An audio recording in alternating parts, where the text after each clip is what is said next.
तो इस वक्त अल्हम्दुलिल्लाह हमारे पास दो बड़े ब्रांड्स मौजूद हैं, एक दाढ़ी मूंछ और दूसरा bag x.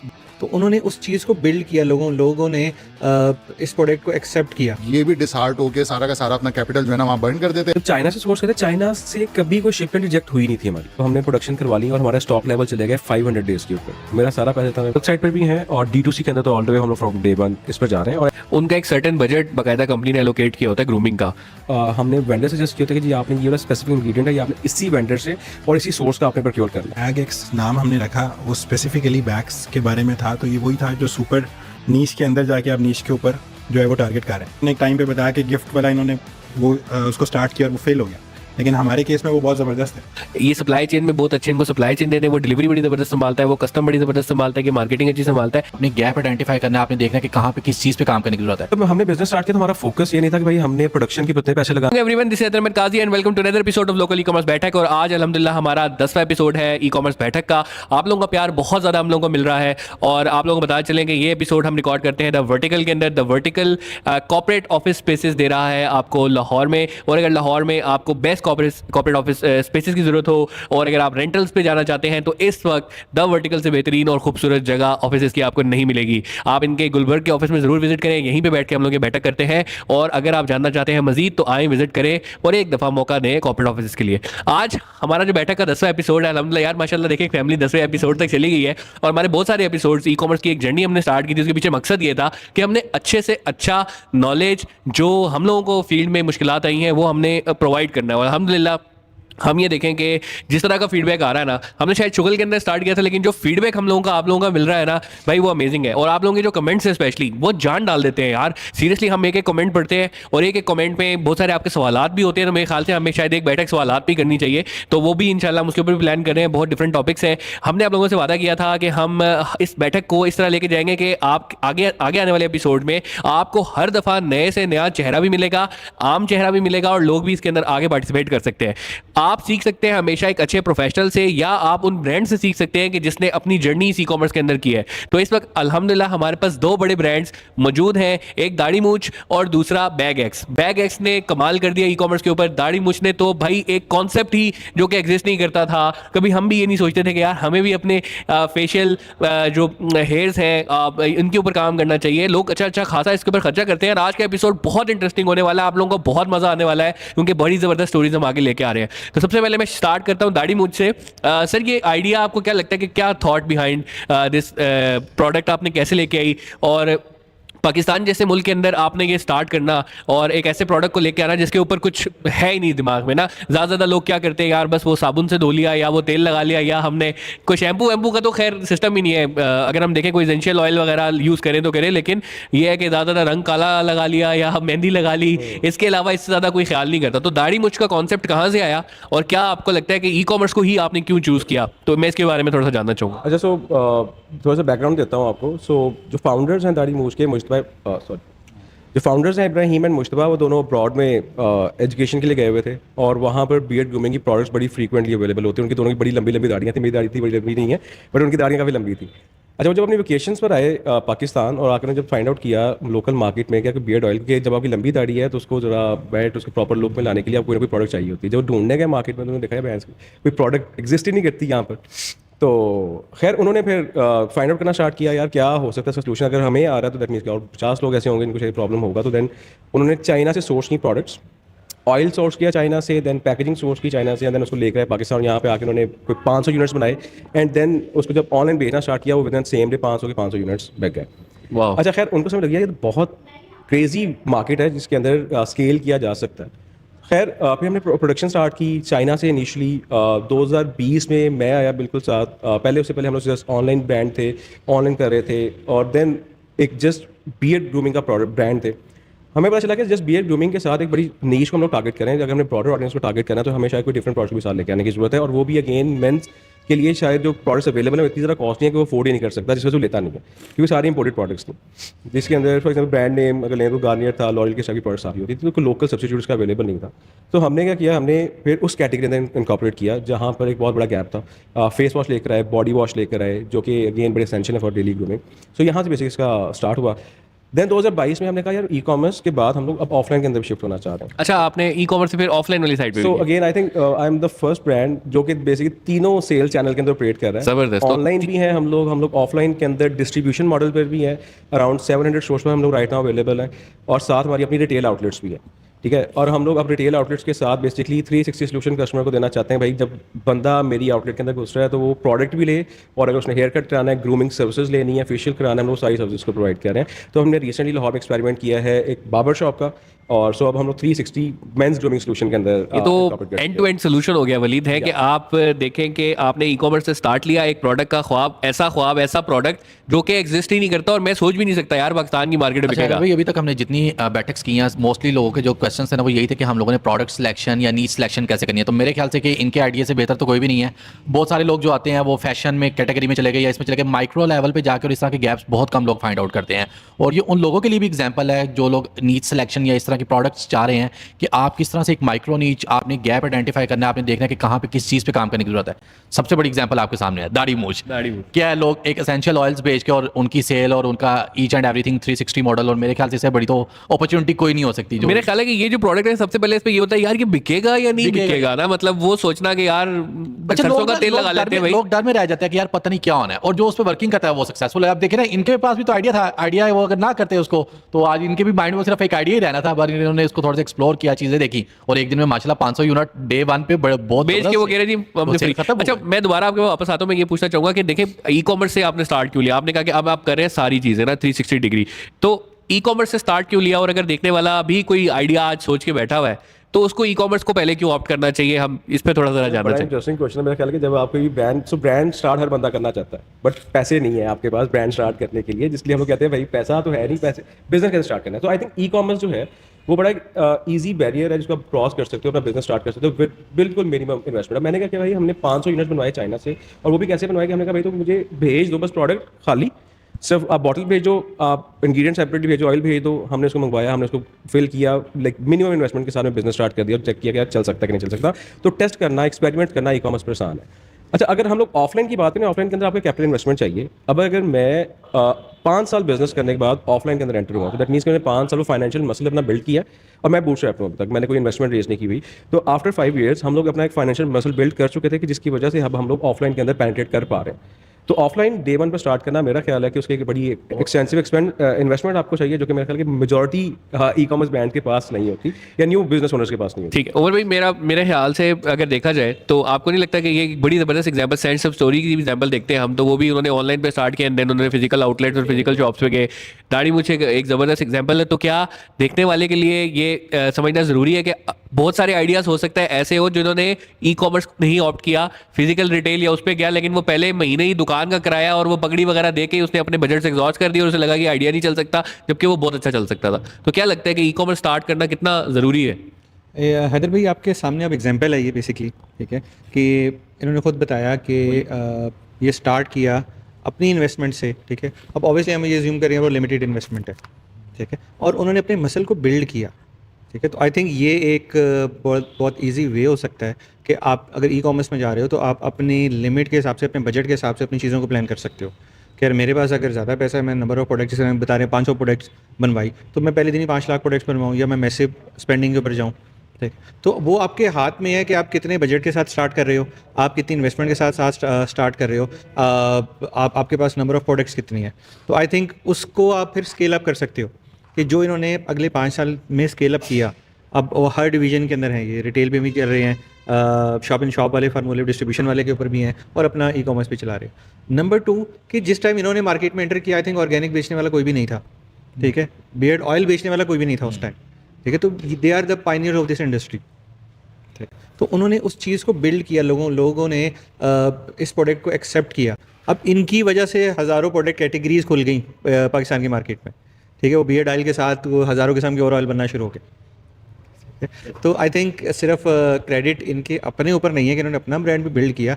I think credit ये है कि इन्होंने उस पूरी मार्केट को इंट्रोड्यूस किया, उस पूरी एक नीश को, एक कैटेगरी को एक पूरे कंट्री के अंदर लेके आए. अच्छा, यहाँ पे ना हैदर भाई, जिस तरह से आपने देखा है कि हमारे पास काफ़ी सारी इंगेजमेंट भी है, लोगों की क्वेश्चंस भी हैं, तो बहुत सारे ना क्वेश्चंस आ रहे होते हैं कि किस तरीके से जो है हम अपना बिजनेस स्टार्ट करें, बजटिंग किस तरह से करनी है। तो मेरे ख्याल से हमारे पास आज दोनों का episode, एंटरप्रेन्योर्स हैं, हाँ। तो इन्हीं से ही पूछना चाहिए कि किस तरह से जब आपने स्टार्ट किया तो अपने बजटिंग किस तरह से की, मतलब फाइनेंस आपने किस तरह से डिस्ट्रीब्यूट किया कि हमने एड स्पेंड इतना करना है, प्रोडक्ट इतने की मंगवानी है। उससे ये है कि जो न्यू एंटरप्रेन्योर्स है, जो अपने माइंड में एक सोच के बैठे हुए हैं ना और स्टार्टअप नहीं ले पा रहे, तो उनके लिए ज़रा ईजी हो जाएगा डिस्ट्रीब्यूशन करना और देखना कि आगे हमारे लिए क्या उसमें ईजी है। अच्छा, so the major thing is क्या कि मैं आपको मजे की बात बताता हूँ। सो मेरा बिजनेस प्रोसेस का अराउंड 80% पार्ट आउटसोर्स्ड है। अच्छा 80% पार्ट मेरा, यार, ये बड़ी इंपॉर्टेंट बात है। ठीक है। अच्छा, और ये आउटसोर्स से day one मुराद ये है कि मैंने बजाय अपने पास रिसोर्स रखने के, हमने रिसोर्सेज रखे बाहर किसी को जो उससे अच्छा काम करे। जैसे फॉर एग्जांपल मार्केटिंग का रिसोर्स रखने से बेहतर है मैं मार्केटिंग एजेंसी हायर कर लूँ। Exactly. पैकिंग खरीदने से बेहतर है कि खुद मैं जाके खरीदूँ, कोई अच्छी पैकिंग बना रहा है तो मैंने उसको अच्छा, इसके ठेका अंदर दे भी ना एक दिया। बड़ी इंपॉर्टेंट पार्ट है, आपने अंडरस्टैंड करना है कि आपका एक्चुअली प्लस पॉइंट खुद का क्या है। आपका प्लस पॉइंट इज मार्केटिंग, तो मार्केटिंग आप करोगे, बाकी हर चीज़ आप आउटसोर्स कर सकते हो। अब मेरे केस के अंदर हमें लगता है यार हम लोग ब्रांड बहुत अच्छा बना सकते हैं, बाकी हम लोग कुछ भी नहीं कर सकते। ये So, बहुत for important example, कि point भाई है। मुझे ऑपरेशंस नहीं आते तो मैं पागल हूँ भाई, मैं उसके ऊपर अपना टाइम भी इन्वेस्ट कर रहा हूँ, अपना पैसा भी इन्वेस्ट कर रहा हूँ। मुझे प्रोडक्शन नहीं आती तो मैंने नहीं लगानी प्रोडक्शन लाइन, ये सारी चीज़ें मेरे लिए कोई और कर देगा, बट ब्रांड बिल्ड और कोई नहीं कर सकता, मुझे खुद करना पड़ेगा। अल्लाह का शुक्र है हमारे दरमियान ना इस तरह की मेंटेलिटी बन रही है। अदरवाइज यहाँ पे जो मेंटेलिटी है ना ज़्यादातर बिजनेस ओनर्स की, वो यही होती है कि मैं खुद करूँ ये, ठीक है, स्पेशली और आई थिंक सो ये कराची वाली साइड में सबसे especially। इंपॉर्टेंट पार्ट है। सो मैं अगेन बात क्यों करूँ कि ई कॉमर्स स्टार्ट करना आसान है, उसके रीजन ये है कि यार आप इस टाइम राइट नाउ शायद बहुत बड़ा इकोसिस्टम एग्जिस्ट नहीं करता, बट लोग एग्जिस्ट करते हैं मार्केट में जो कि आपको प्रोडक्शन एक छोटे एमओक्यू के ऊपर करके दे सकते हैं, आपको बना के दे सकते हैं, जिसको आपको शायद क्रेडिट डेज भी मिल जाएंगे अगर आप बेटर नेगोशिएट कर लेते हो। तो जब हमने बिजनेस स्टार्ट किया तो हमारा फोकस ये नहीं था कि भाई हमने प्रोडक्शन के कितने पैसे लगाने हैं, हमने फाइनेंशियल पे ये लगाना है, हमने इतना रन में रखना है। हमने कहा भाई हमने प्रोडक्ट बनानी है, बनवाएंगे मार्केट से, बेचेंगे खुद, तो एड स्पेंड के लिए हमारे पास पैसे थे। हमने बाकी हर चीज़ आउटसोर्स की, हमने कहा भाई क्रेडिट डेज दोगे, उन्होंने दिए, मैं क्रेडिट डेज नेगोशिएट अच्छी किया हमने। तो मेजर थिंग है कि भाई आप कितना ज़्यादा स्पेंड कर सकते हो ब्रांड अवेयरनेस के ऊपर। जैसे भी आपको उमर भाई ने बताया कि यार हम लोग पायनर्स हैं, तो उस टाइम एक मार्केट के अंदर अवेयरनेस थी नहीं। बंदा आप तो अगेन अभी भी आप 10 में से 5 लोगों से पूछोगे मेल से, वो कहेगा भाई मैं जाता हूँ सुबह, साबुन है मेरे पास जिससे मैं सर भी धोता हूँ, मुँह भी धोता हूँ, सब कुछ नहा भी Life boy। एग्जैक्टली। सो ये इस टाइप की मेंटालिटी आपको आपने कन्वर्ट करना है आपको टॉप। सो हमने मेजरली अपना जो स्पेंड किया स्टार्टिंग में किया अवेयरनेस के ऊपर स्पेंड, एंड देन हम लोग वहाँ से एक अपनी ऑडियंस क्रिएट की, पूरी ऑडियंस खुद से क्रिएट किया। सो अब देन उसी ऑडियंस को जिसको हमने 8 साल के अंदर top of the mind build किया था, अब वही ऑडियंस मेरे पास आती है रिटेल के अंदर, जो कि आगे मुझसे परचेज करके लेके और वो 10 और बंदों को एडवोकेसी भी करी होगी कि यार वर्ड ऑफ माउथ। दाढ़ी मूंछ is प्रोडक्ट की best। क्वालिटी हम लोग कहते हैं, हम लोग कमिट करते हैं कि भाई मेरी प्रोडक्ट की क्वालिटी इज इंपोर्ट सब्स्टिट्यूट। सो अगर आप imported head and shoulder use कर रहे हो तो मेरा shampoo imported head and shoulder से बेटर है। सो हमने उस क्वालिटी स्टैंडर्ड्स को मेंटेन किया, उसके हमारे अपने पैरामीटर्स हैं बट एक्सटेंसिव, जिसके थ्रू हम लोग प्रोडक्ट क्वालिटी को इंश्योर करते हैं कि वो इंपोर्टेड सब्स्टिट्यूट की प्रोडक्ट ही हो, लाइक लो क्वालिटी प्रोडक्ट ना हो। ऑल दो बाय कंसीडरिंग कि मेरी सारी प्रोडक्शन भी आउटसोर्स्ड है, तो हमने इसका कंप्लीट स्ट्रक्चर डेवलप किया, but over the time obviously. अच्छा जंगीर, तुमने देखा होगा बहुत बड़ी बड़ी सी कंपनीज हैं और बहुत बड़े बड़े ब्रांड्स हैं, लेकिन कभी भी उन्होंने मेंस ग्रूमिंग की तरफ नहीं आए। हमने शायद हार्डली कोई एक आध कोई फेयर एंड लवली मेंस देखी, लेकिन वो पिट गई बुरे से, ठीक है। और उसके बाद हमने कोई एक आध देख लिया जिसने फेस वॉश वगैरह मेन का निकाला, लेकिन वो भी सही तरीके से इतना नहीं चल सका। लेकिन दाढ़ी मूंछ ने दिखाया कि नहीं यार, अगर आप सही तरीके से उसको टारगेट करते हैं मेंस ग्रूमिंग वाले सेगमेंट को, तो शायद ये कहीं एग्जिस्ट करता है लेकिन सामने वैसा नहीं है, और उसको टारगेट करना बहुत जरूरी। तो नीश कैटेगरी में तुम्हें क्या लगता है कि कितना पोटेंशियल है, और अगर ये चल जाता है तो दाढ़ी मूंछ जैसा क्या और ये जो सामने देखने वाले ब्रांड्स हैं, ये बन सकते हैं? मैं तो सबसे पहले इनकी बहुत तारीफ करूंगा, बल्कि इनको मैं इनकी हिम्मत की दाद दूंगा कि एक नाम ऐसा इन्होंने रखा दाढ़ी मूंछ। आपने जो 50% या पाकिस्तान की अगर आबादी देखें तो 50-60% औरतें हैं, उनको कटा दिया इन्होंने। मतलब दाढ़ी मूंछ नाम सुनते ही मर्दाना कोई ब्रांड है, लेकिन बड़ा एक बोल्ड आपने स्टेप लिया। लेकिन देखें, कामयाबी उन्हीं को मिलती है जो बड़े कदम uठाते हैं। बड़ा कदम उठाया, आज आपके सामने सक्सेस स्टोरी है। हमेशा अब जो भी मार्केट के अंदर ब्रांड्स चल रहे होते हैं ना, फर्स्ट मूवर एडवांटेज होता है। इन्होंने पहला कदम लिया है, फर्स्ट मूवर एडवांटेज है। आने वाले टाइम तक, जैसे अभी भी आपको पता हो कि TCS जो है ना, वो तो ये कोरियर वोरियर में सबसे पुराना है। आज भी हम किसी को पार्सल भेजना होता है, TCS कर दो, तो वो एक ब्रांड नेम बन गया है। मतलब वो जो ब्रांड का नाउन था ना, अब वो वर्ब में कन्वर्ट हो गया है। अब ऐसे ही एक वक्त ऐसा आएगा कि ये जो हेयर ग्रूमिंग और इसकी प्रोडक्ट्स होंगी ना, तो वो दाढ़ी मूंछ या इनके किसी ब्रांड के साथ सब्स्टिट्यूट हो जाएगा और वही नाम एज अ वो कंसिडर किया जाएगा। जहाँ तक बात है नीश सेलेक्ट करने की, तो ये बड़ा इंपॉर्टेंट है।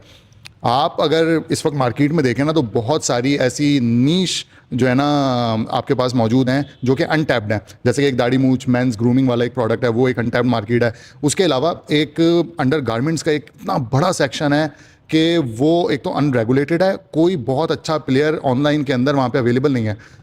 ख़वातीन करती हैं, बहुत सारे ऐसे ग्रुप्स होते हैं ऑनलाइन सेलिंग वाले, लाइव सेलिंग वाले, वहाँ पे ये चीज़ चल रही होती है। एक आध ब्रांड आया भी बीच में जिसने उसको केटर करने की कोशिश की, लेकिन वो भी इतने ज़्यादा स्ट्रक्चर्ड नहीं थे कि वो कोई मैसिव कोई डिस्ट्रप्शन जो है ना मार्केट में क्रिएट कर सकें। तो वहाँ पे आपके पास अपॉर्चुनिटी मौजूद है। इसके अलावा लास्ट एपिसोड के अंदर हमने एक बात की थी कि जो पेट फूड है, आप बीच में अगर शायद आपको याद हो, जो पेट्स रखने वाले लोग हैं वो इस बात पे एग्री करेंगे कि जब पाकिस्तान के अंदर एक क्राइसिस आया था कि हम जो हमारे पास डॉलर्स थे वो कम हो गए थे, रिजर्व्स कम हो गए थे, तो इंपोर्ट पर पाबंदियां लग गई थी। तो सबसे ज़्यादा जो लोग परेशान थे वो लोग परेशान थे जो पेट्स पालते हैं। क्यों? क्योंकि जितना भी पेट फूड आ रहा है ना, सारा बाहर से आ रहा है। इंपोर्ट बंद हो गई, पेट फूड की इंपोर्ट पे बैन लगा दिया। लोगों ने एहतजाज किए हैं कि यार ये पेट फूड की जो इंपोर्ट है ना, इसको खोलो, इसको शामिल करो। फिर गवर्नमेंट ने इसके ऊपर एक्शन लिया और उसको, तो आज अगर आप लोकल उसमें कोई पेट फूड या इस तरह की चीज़ के ऊपर भी काम करते हैं, इसके अंदर भी बड़ा जो है ना पोटेंशियल मौजूद है। तो नीश सेलेक्ट करना, आपका जो आइडिया है ना वो आपके दिमाग में क्रिस्टल क्लियर होना चाहिए कि नहीं यार मैंने ये करना है और ये मेरे पीछे। अब जैसे इन्होंने अगर ये पहले दिन स्टोर खोलने चले जाते ना, तो शायद ये भी डिसहार्ट होकर सारा का सारा अपना कैपिटल जो है ना वहाँ बर्न कर देते और बाद में कहते कि नहीं चला नहीं, ये आइडिया सही नहीं है। तो उस आइडिया के अंदर शुरू में जितनी कम से कम आप अपनी बचत कर सकते हैं ना, पैसा आपने अगर कहीं लगाना है तो वो मार्केटिंग है, मार्केटिंग पे लगाएं। उसके अलावा जितना भी पैसा सेव कर सकते हैं ना, वो अपनी R&D के अंदर, प्रोडक्ट को बेहतर बनाने के अंदर, उसके अंदर लगाएं। बहुत ज़बरदस्त प्रोडक्ट है जी। एक चीज़ बड़ी इंपॉर्टेंट, तो देखें जितने भी इस टाइम ब्रांड्स मेजरली ऑपरेट कर रहे हैं या स्केल करना चाहते हैं, उनका सबसे बड़ा प्रॉब्लम मुझे लगता है, एक आउटर एंगल से लगता है कि यार वो डेलीगेट नहीं करते चीज़ों को, या वो ट्रस्ट नहीं करते किसी के ऊपर। सो फॉर एग्जांपल यार आप एक ब्रांड स्टार्ट कर रहे हो, तो मुझे लगता है यार मैं वो वाहिद बंदा हूँ जो कि पूरा ब्रेन है इस ब्रांड का। ठीक है, सही है, मैंने पैसे भी लगाया हुआ है, मैं ब्रांड करना, मेरे पास विजन भी है, बट मुझे सारी चीज़ें नहीं आती, मुझे चीज़ों को डेलीगेट करना आना चाहिए।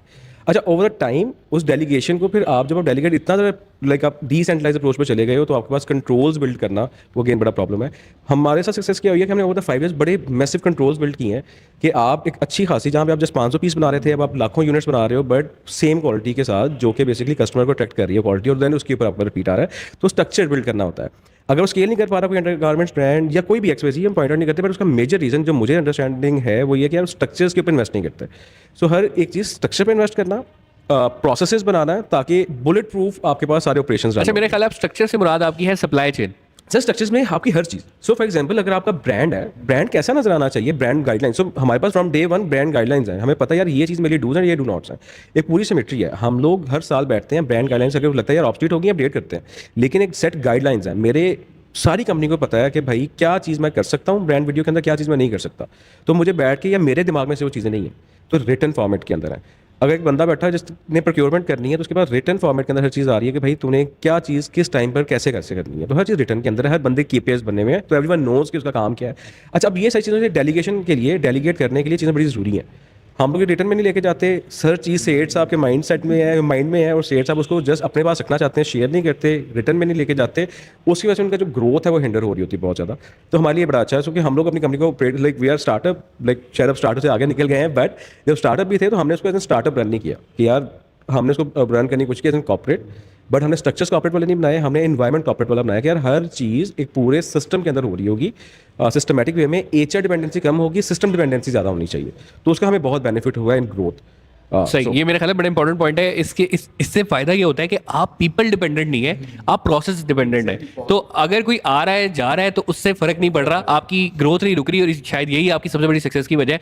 मैं आता हूँ अब बैग एक्स की तरफ, और माशाल्लाह बैग एक्स ने भी जो एक नीश पकड़ी है, और मर्दों वाली साइड तो हमने कैप्चर की है, औरतों वाली साइड पे आप लोगों ने धूम मचाई हुई है। अच्छा कॉम्बिनेशन बनाना जी बिल्कुल। तो बैग एक्स की थोड़ी सी स्टोरी में जानना चाहूँगा कि क्या स्टोरी है बैग एक्स की, किस तरीके से स्टार्ट किया, अब बैग्स की कैटेगरी में ही क्यों आए, और सुना है हमने, हमें पता नहीं है, मार्जिन सुना है इसमें बड़े अच्छे होते हैं। तो क्या आप गाइड करना चाहेंगे लोगों को कि बैग एक्स में जो है हमें क्या सिखाया और क्या आप सिखाना चाहेंगे? एक्चुअली ये स्टार्ट तो प्लान करके नहीं हुआ था। मैं जॉब कर रहा था, चार्टर्ड अकाउंटेंट हूँ, और मेरी वाइफ ने प्लान किया कि कुछ हमें इंस्टाग्राम के ऊपर वो एक्टिव थी काफ़ी, सो शी थॉट कि भाई कुछ प्रोडक्ट सेल करनी चाहिए। और ये टाइम था 2020 का, ऑनलाइन पे सारे अच्छी भली पूरी एक अच्छी जो है ट्रांजिशन हो रही थी। तो उसके बीच में उसने ये आइडिया दिया, उसके अंदर हमने सोचा, एक मेरा दोस्त था जो कि इम्पोर्टेड बैग्स पाकिस्तान में मंगवा रहा था, उससे मैंने बात की, और वहाँ से लेके हमने थोड़े से बैग्स लिए, शूट किया घर में, और उसको इंस्टाग्राम के ऊपर छोटा सा वो जो बूस्ट के ऊपर ऐड लगता है वो लगा के चलाया। तो वो रिस्पॉन्स इतना ज़बरदस्त आया उस टाइम, तो आपको पता ऑनलाइन का काफ़ी टाइम था, तो उसके बाद फिर हमें आहिस्ता आहिस्ता फील होना शुरू हुआ कि इसको एक्सपैंड करना चाहिए। वो जिस तरह कस्टमर्स की डिमांड आ रही थी, बिकॉज पाकिस्तान में कोई ब्रांड बैग्स का एग्जिस्ट नहीं करता। ये जो अभी आप लोग बात कर रहे थे निशेस की, उसी तरह ये भी एक उसी तरह की नीश है। जिस तरह फैशन के अंदर एक शॉप होती है पूरी, लेट से कोई एक अच्छा ब्रांड है कपड़ों का और उसके अंदर शूज़ लगे हुए नीचे साइड पे, तो किसी कॉर्नर के अंदर उस शॉप के अंदर वो बैग्स पड़े होते थे। तो ये नीच पूरी अनटैप थी। बाहर के मुल्कों में अगर आप देखें, यूरोप, फ्रांस, यूएसए, कनाडा में, तो पूरे पूरे बैग्स के ब्रांड प्रॉपर जो है वो एग्जिस्ट कर रहे हैं। तो ये नीच खाली पड़ी हुई थी, इसीलिए फटाफट उसके अंदर हमने अपने नाम के साथ जब नए डिज़ाइन, एस्थेटिक सेंस डाली और उसको थोड़ा सा चेंज करके एक प्राइस बड़ी जो है वो रीज़नेबल करी, तो उसको एकदम बहुत ज़्यादा ज़बरदस्त तरीके से बूस्ट मिला। और हम फिर उसके बाद शॉपिफाई के ऊपर कन्वर्ट हुए और आहिस्ता आहिस्ता फिर वो 1, 2, 3 एम्प्लॉइज़ से करते करते 150 एम्प्लॉइज़ पे हम अल्हम्दुलिल्लाह पहुंच गए। तो ये एक स्टार्टअप था, इस तरह जर्नी थी और उसके अंदर एक पूरी वो नीश खाली पड़ी हुई थी, तो हमें स्पेस मिल गई। सेकेंडली जो मेन बात हो रही थी कि ई कॉमर्स में क्यों आना चाहिए पहले और रिटेल पे क्यों नहीं आना चाहिए, तो ई कॉमर्स में ही आना चाहिए बिकॉज एक तो आजकल ईज़ी टू एक्सेस है, फटाफट आप थोड़े से फाइनेंशियल के साथ स्टार्ट कर सकते हो। और इवेंचुअली ये हुआ कि जब जिस तरह ये अभी बता रहे थे तला भाई कि ये लोग मूव हुए, हम लोग भी 24 के स्टार्ट में रिटेल के ऊपर फिर शिफ्ट हुए। तो जितना मुश्किल ई कॉमर्स का ब्रांड बैग्स का सोच के बनाना था कि ये कौन लेगा, सिर्फ बैग्स कौन खरीदेगा, उतना ही मुश्किल डिसीजन, बल्कि उससे ज़्यादा मुश्किल डिसीजन ये था कि रिटेल पे सिर्फ बैग्स के आउटलेट पे कौन आएगा। सारी चीज़ें पड़ी होती हैं, बाकी अगर पूरी आपके पास वो मेन कैटेगरीज हों तो और बात है।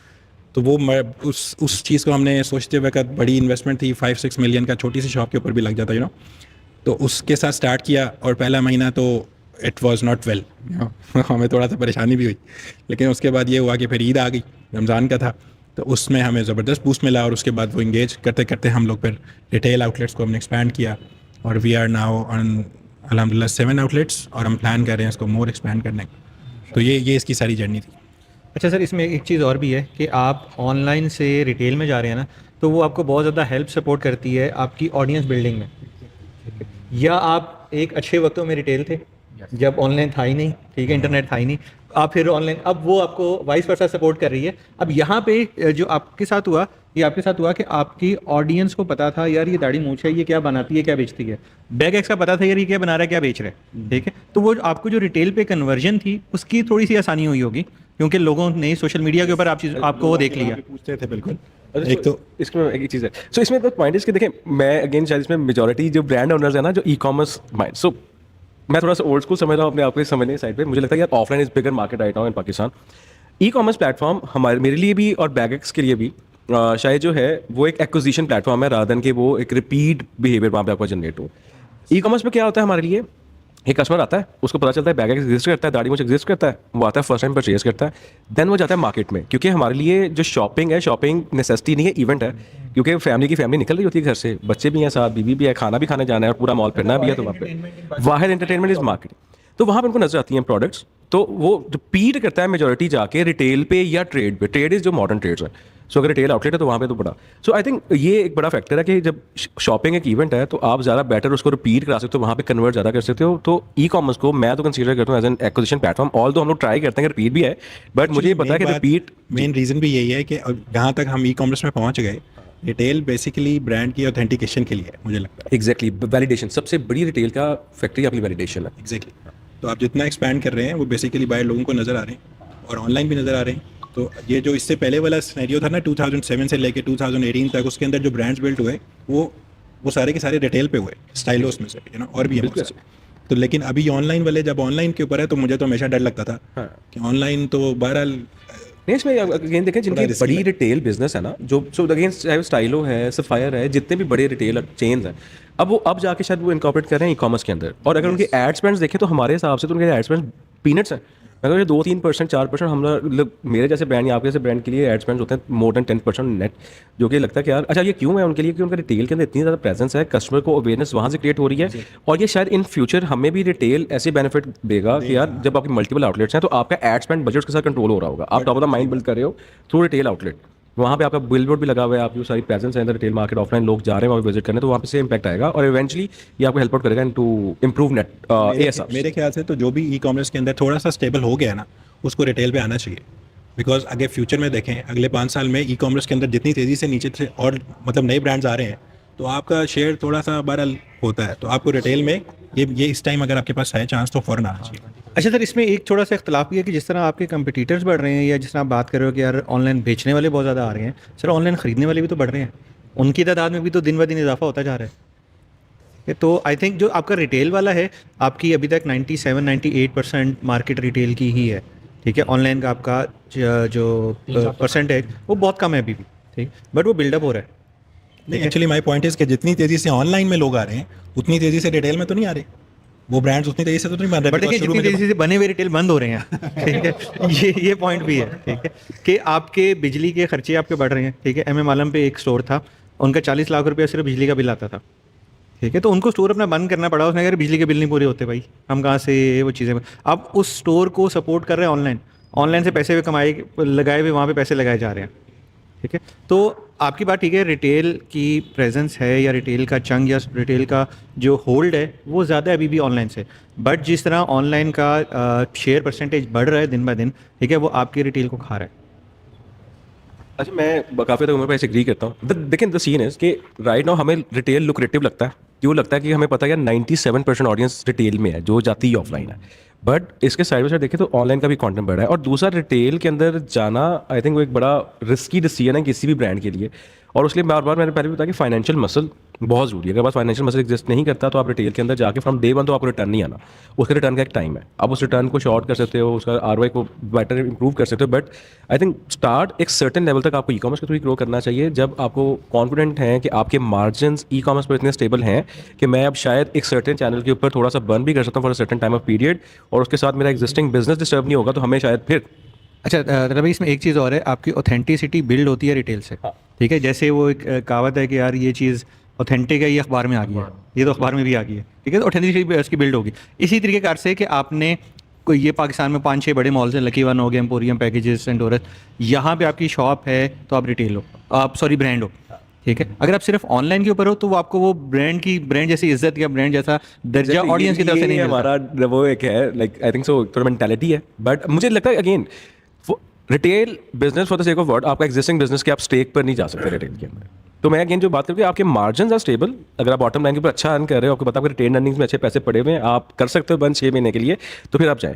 बट अगर फॉर एग्जाम्पल एक बंदे का revenue on e commerce 10 million 12 million और वो कहता है मैंने अब रिटेल खोलना है, तो वो जितना रेवेन्यू कर रहा है उतना तो उसको डिप्लॉयमेंट के लिए लग जाएगा फॉर रिटेल आउटलेट अच्छी अगर उसने बनानी है। और ये मोस्टली अब मैंने जितने भी लोगों से मिलता हूँ जो कि ई कॉमर्स मेजरली कर रहे हैं, अभी रिटेल में नहीं है और जाना चाहते हैं, और जब उनसे रेवेन्यू पूछता हूँ उनके रेवेन्यू जितने कम होते हैं, मैं कहता हूँ यार मत जा भाई, अभी एक सर्टेन लेवल पर रीच कर जाओ, अपने मार्जिन इंश्योर करो, देन उसके बाद तुम जाओ बिल्कुल, लेकिन अभी के लिए शायद राइट टाइम नहीं है। तो यहाँ पर आई थिंक हमारी रिस्पॉन्सिबिलिटी, मेरी और आपकी ये बनती है कि यार हम लोग लोगों को इस पर एजुकेट करेंगे क्या राइट टाइम है टू एंटर इन रिटेल। हर टाइम राइट नहीं है, या रिटेल में भी एंड ट्रेड में एंटर करने के लिए भी उस एक सर्टेन बेंच में आके वो आपको ई कॉमर्स में अचीव करना है, उसके बाद आप जाओ। अगर आपके पास बहुत खुला पैसा, आपने इन्वेस्टमेंट रेज कर ली और ऑन द मार्केट, तो फिर चाहिए, फिर भी आइडियली तो नहीं आना चाहिए। अच्छा, ये बड़ी ज़बरदस्त आपने बात की, क्योंकि मैं इसे 100% एग्री इसलिए करूँगा क्योंकि अगर आप देखें कि 70 to 80% स्टार्टअप्स फेल ही इसलिए हो जाते हैं कि आइडिया बहुत अच्छा है, एग्जीक्यूशन नहीं कर पा रहे, करना भी चाह रहे हैं क्योंकि इनको कोई सपोर्ट नहीं मिलती। दुनिया में जितने भी बड़े बड़े आप देखें स्टार्टअप्स हैं, वो कहीं ना कहीं किसी ना किसी कदम पे, कहीं एंजल इन्वेस्टमेंट है या कहीं पे उनको कोई एक सहारा मिलता है तो वो उठ पाते हैं, अदरवाइज वो अच्छे स्टार्टअप भी फंडिंग ना मिले तो वो बंद हो जाती है। एयरलिफ्ट जिस तरह है, एक वक्त में पाकिस्तान का शायद यूनिकॉर्न बनने जा रहा था, लेकिन एक वक्त में आज वो कहीं पे भी नहीं है। तो कहने का मकसद ये कि फंडिंग बड़ी ज़रूरी है अच्छे आइडिया को पम्प करने के लिए।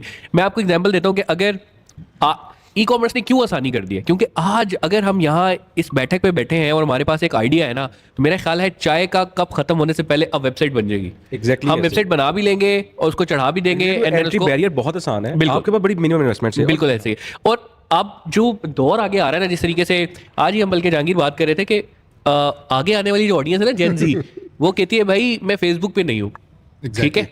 तो हमें थोड़ा सा फील होने लग गया यार, we are now the old school of thought कि फेसबुक पे होना अब एक आपका एक जो है ना ये बनने जा रहा है कि जो फेसबुक पे है इसका मतलब है वो मेरे शायद वालिद साहब है अबू है। मतलब आज एक जेन जी का एक आर्ग्यूमेंट है। जंगी जरा बताओ। अच्छा, आज ना स्टाफ में ही है एक हमारी ना खातून, उनको फेसबुक का एक्सेस देना था। मैं उनके पास गया, मैंने कहा जी आप अपना ना फेसबुक की आईडी बताएं। उसने मुझे यूँ करके ना, जैसे हम किसी को जज करते ना, फेसबुक की आईडी, मैंने कहा जी, कहते है ही नहीं। मैंने कहा आप कौन सी दुनिया में रह रही हैं? अच्छा, मैंने परसीव किया कि she is not social person, मतलब मुझे लगा कि यार ये ऐसी होगी कि नहीं। कहती है ये तो बहुत पुरानी ऐप है, हम तो नहीं यूज़ करते। मैंने कहा क्या यूज़ कर रहे हो तुम लोग फिर? कहती है स्नैपचैट यूज़ करते हैं हम लोग, इंस्टाग्राम यूज़ करते हैं हम लोग, टिकटॉक यूज़ करते हैं। अच्छा, मुझे लगा कि she is one of the cases. मैंने उसको आधा घंटा कन्वेंस करने की कोशिश की कि यार बना लो, कुछ नहीं होता। पाकिस्तान में 50% मर्द ऐसे हैं जिन्होंने औरतों के नाम की आईडीज़ बनाई हुई है, तो तुम भी एक बना लो, तुम मर्द के नाम से बना लो। एग्जैक्टली मैंने उसको ये कहा। कहती है नहीं चले मैं सोचूंगी।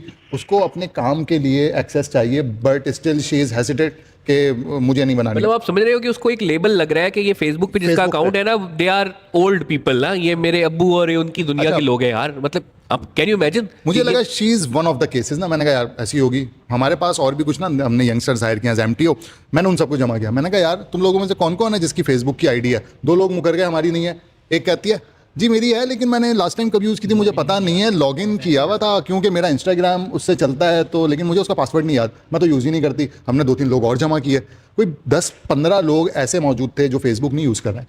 तो मेरे दिमाग में आया, मैंने कहा यार हम जब अपनी ऑडियंस देख रहे होते हैं, हम जब ऐड चला रहे होते हैं, तो हम तो फेसबुक को देख रहे होते हैं यार यहाँ से मेजर सोर्स आ रहा है। अब आप ये देखो कि ये ना, ये टाइम कितना चेंज होता जा रहा है। एक आने वाला दौर जो है ना, वो शायद अब आपको वो जरूरत नहीं है कि यार आपने दुकान लेनी है, उसकी पगड़ी लेनी है, उसका 1 साल का किराया देना है, फिर आपने वेट करना है, फिर कस्टमर आप यहाँ बैठे बैठे गिलगित वाले को डिलीवर करा सकते हो। और आज तो माशाल्लाह हम लोग जब पूरी दुनिया की फिजिबिलिटी देख रहे थे, 6 से 7 हज़ार रुपए में आप प्रोडक्ट यहाँ बैठे बैठे डोर टू डोर डिलीवर करवा सकते हैं यार, दुनिया की मेजर कंट्रीज के अंदर इवन। अच्छा हैदर भाई, एक जैसे यहाँ पे बात हो रही थी कि बिज़नेस स्टार्ट करने के लिए आप ई कॉमर्स को ज़्यादा प्रेफर करें, तो मैं आप दोनों की भी ना इसमें ओपिनियन चाहूँगा कि एक तो बिज़नेस स्टार्ट करना है, आपने बिज़नेस स्टार्ट किया, ऑनलाइन से रिटेल पे आ गए।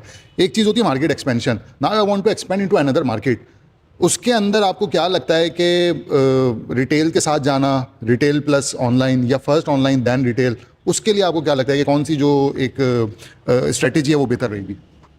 मेरे ख्याल से तो पहले भी बात हो रही है कि ऑनलाइन ऑब्वियसली फर्स्ट स्टेप होना चाहिए और उसके बाद रिटेल का होना चाहिए, और थर्ड स्टेप के अंदर ये लोग प्रैक्टिकल आ गए हैं और हम उसकी प्लानिंग कर रहे हैं कि डिस्ट्रीब्यूशन चैनल जो है वो होना चाहिए। और ये तीनों स्टेप्स को आप मेरा ख्याल है जब कवर कर लेते हैं तो एक मेजर चंक हो जाता है। उसके बाद आपको ये भी सोचना चाहिए कि आप पाकिस्तान से बाहर कैसे जा रहे हैं। जैसे इन्होंने बात की कि पूरी दुनिया में पार्सल पहुंच रहा है, तो वो अब ये वाले सारे हमारे बैरियर्स ही ख़त्म हो रहे हैं, तो हमें उसके बाद इसके ऊपर भी ऑनलाइन पहले जाना चाहिए। और अभी हम लोगों ने एक छोटा सा ग्रुप बनाया हुआ है जिसमें सेंटेंस स्टोरीज़ है, ELO है और कुछ लोग और हैं। तो ये लोग प्लान कर रहे हैं कि बांग्लादेश में किस तरह से काम किया जाए, और इन लोगों ने विज़िट भी कर ली और उनकी स्टडीज़ ये हैं कि 7 ईयर्स, तकरीबन 5 to 7 ईयर्स बांग्लादेश हमसे पीछे है ऑनलाइन इंडस्ट्री के अंदर। और इस तरह के अंदर जितना पाकिस्तान के अंदर स्टार्टअप ने ऑनलाइन के बाद एक्सपेंशन किया है, तो अगला स्टेप वो होना चाहिए। इसी तरह और भी होने चाहिए। तो ये मेरा ख्याल है ये वे आउट होना चाहिए। अच्छा, सो मेरे नज़दीक अगर आपने क्रॉस बॉर्डर एक्सपैंड करना है, अच्छा, तो सबसे इंपॉर्टेंट चीज़ इसके लिए गेम क्या है कि यार आप जो लोकल बिजनेस अभी रन कर रहे हो, क्या वो आपका सॉर्टेड है? सबसे इंपॉर्टेंट चीज़ इज दिस। आप पाकिस्तान में स्ट्रगल कर रहे हो with net to gross on e-commerce, आप रिटेल आउटलेट आपकी प्रॉफिटेबल नहीं है, आपकी ट्रेड, ये किक ऑफ पॉइंट बेसिकली है कि आपका लोकल बिजनेस सॉर्टेड होना चाहिए ताकि आपकी डिस्ट्रैक्शन क्रिएट ना करे। अच्छा, सेकंड थिंग इज़ कि अगर आप क्रॉस बॉर्डर से करना चाह रहे हो एक्सपैंड, तो मेरे लिए वहाँ पे लर्निंग इज़ कि यार आपने आइडेंटिफाई करना है हर मार्केट ऑनलाइन की नहीं है, हर मार्केट ऑफलाइन की नहीं है। सो कुछ मार्केट्स के अंदर ऑनलाइन बहुत अच्छा परफॉर्म करता है। अब जैसे फॉर एग्जांपल हम लोग GCC US UK की मार्केट को डिस्कस करें तो वहाँ पे ऑनलाइन की पेनिट्रेशन बहुत अच्छी है। बट GCC को अगर ऑन ग्राउंड जाके देखें तो वहाँ पे डिस्ट्रीब्यूशन ज़्यादा बेटर परफॉर्म करती है। वहाँ पे आपको शायद ऑनलाइन नहीं जाना चाहिए, आपको वहाँ पे डिस्ट्रीब्यूशन मॉडल के थ्रू जाना चाहिए। अब जैसे ओमान है या UAE है, UAE के अंदर शायद थोड़ी सी बेटर होगी पेनिट्रेशन, बट राइट नाउ भी वहाँ पे मेजर वॉल्यूम जो है वो आपको डिस्ट्रीब्यूशन मॉडल के थ्रू आ रहा होता है। तो ये आई थिंक ये राइट रिसर्च बिफोर पेनिट्रेटिंग कि किस जगह पे जाना है वो आपकी बड़ी ज़रूरी है। आई थिंक वो हम लोग मिस करते हैं। सो अभी जैसे मैंने स्टार्ट किया है ओमान के अंदर, GCC में मैंने डिस्ट्रीब्यूटर्स फाइंड आउट कर रहा हूँ जिनको मैं अपना स्टॉक दे रहा हूँ, वहाँ पे मॉडर्न ट्रेड या रिटेल के ऊपर लेके जा रहे हैं। अब सेकंड स्टेप वहाँ पे क्या था, या तो मैं अमेजॉन के ऊपर जाता है, अमेजॉन का एंट्री बैरियर इतना ज़्यादा है कि यार वो सेंस ही नहीं मेक करता, आपको नून के ऊपर जाना सेंस मेक नहीं करता, और अपनी वेबसाइट वहाँ पे बना के अब आपको उसकी ग्राउंड ऑडियंस की अंडरस्टैंडिंग नहीं है। सच मैं यहाँ पे पाकिस्तान में बैठी है तो मैं वहाँ से कोई ब्लॉकर्स क्रिएट किए हुए ना अपने लिए। सो उससे बेटर है कि भाई मैं जाऊँ, मैं जाके मार्केट की नीड आइडेंटिफाई करना चाहता हूँ, मैं डिस्ट्रीब्यूटर को स्टॉक दिया है, भाई तुम बेचो, मुझे बताओ क्या मार्केट नीड है, और उसके साथ बैठो, उसको एडिशनल आप ऑफर दो कि भाई तू 20% मुझे एक्स्ट्रा ले ले, लेकिन भाई इनसाइट शेयर करनी है मेरे साथ कि किस एरिया में क्या चीज़ कितनी ज़्यादा बिक रही है। तो वहाँ से इनसाइट्स लें सबसे पहले ऑफलाइन में, देन उसके बाद आप पेनिट्रेट कर जाओ ऑनलाइन के अंदर इन स्पेसिफिक। अब ऑब्वियसली वहाँ पर जाने के लिए आपकी प्रोडक्ट भी उस लेवल की होनी चाहिए कि वहाँ की मार्केट एक्सेप्टेबल हो। अब जैसे फॉर एग्जांपल मैं अब इंशाल्लाह नियर फ्यूचर वी एक्सपोर्ट कर रहे हैं US में, डिस्ट्रीब्यूशन ने वहाँ पे ऑनबोर्ड किया, तो आपके पास सारी सर्टिफिकेशन, आपकी प्रोडक्ट क्वालिटी बहुत मैटर करती है।